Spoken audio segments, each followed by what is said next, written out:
Good afternoon, ladies and gentlemen. Our topic for today's debate is that the United States federal government should increase its development of the moon in one or more of the following areas: energy, minerals, and or water.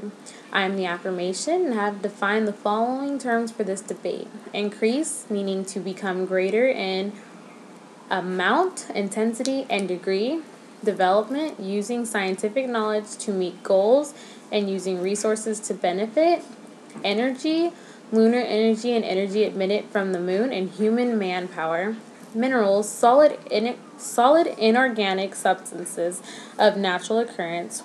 And water, as water needed to sustain life, but also water used for more options other than just drinking. As the affirmation, I believe this statement is true. I will be touching on 3 main points: using moon to replenish Earth, advancing the knowledge of space and exploration, and human settlement. Jumping into my first main point of human exploration of space. The moon is an ideal staging area for space exploration in general. The energy required to explore space is much less from the moon than it is from Earth.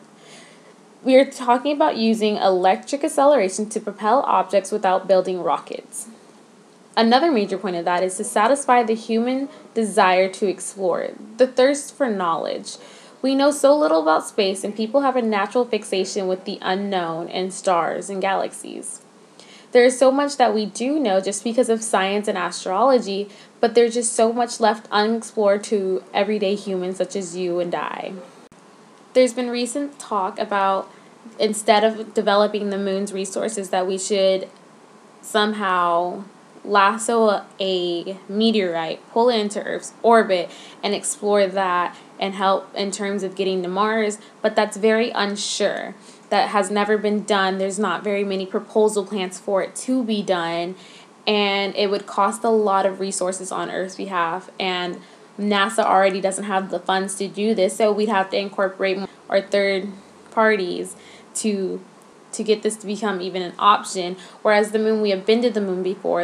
And with the moon being an ideal space staging area, it leaves doors open to explore more and in-depth places of the universe. Going to other planets. There are talks about going to Mars. We'll see, having a staging area on the moon could help us better create conditions that we can survive in to travel to Mars. To a very valid second point, human settlement. If something were to happen to Earth, we need a backup plan. We need an escape route. We don't have one currently. Earth is our only place we are able to sustain human life. But if something were to happen, we do need a backup plan. So it would be smart for us to develop the moon's resources and to be able to create a way for the moon to become a backup plan. The moon was created approximately 4.5 billion years ago due to a collision between a smaller Earth and space debris. So the moon already has some properties of Earth. And according to NASA.gov, that there has been recent discoveries as of 2009 that water is distributed all over the moon's surface. We do need to find a way to extract these resources and be able to colonize the moon. Living on the moon versus living at Earth, you'd actually need less water. Living here on Earth, you need 2.64 gallons of water a day, whereas on the moon, you'd only need about 0.43 gallons. Not to mention that the soil on the moon is 42% oxygen, and yes, it does need to be inverted, and we do need to find a way to release that oxygen, but it also has silicon and iron. It has a lot of other things that we really do need.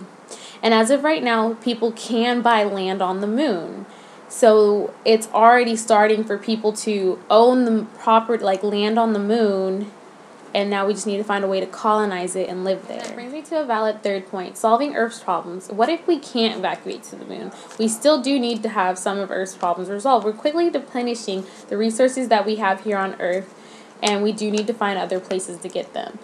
The moon, using ISR, the Institute Resource Utilization, using lunar material to continue exploration and future economic development. According to the Cornell University Library, we consider the importance of lunar resources to Earth's surface where they would contribute directly. One thing that the moon does have that we don't have is the use of solar wind. We can use solar wind to create nuclear fission and power more things here, and use that as a backup resources for when all of our other resources fail.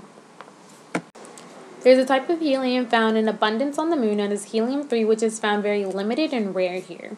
We can use that to also create nuclear fission and other sources of energy that we can use to help power Earth when we have blackouts or when we are failing in that aspect, or even just bettering Earth to power third world countries. This is why I believe that the government should increase development of the moon's resources in general, because we do need a backup plan.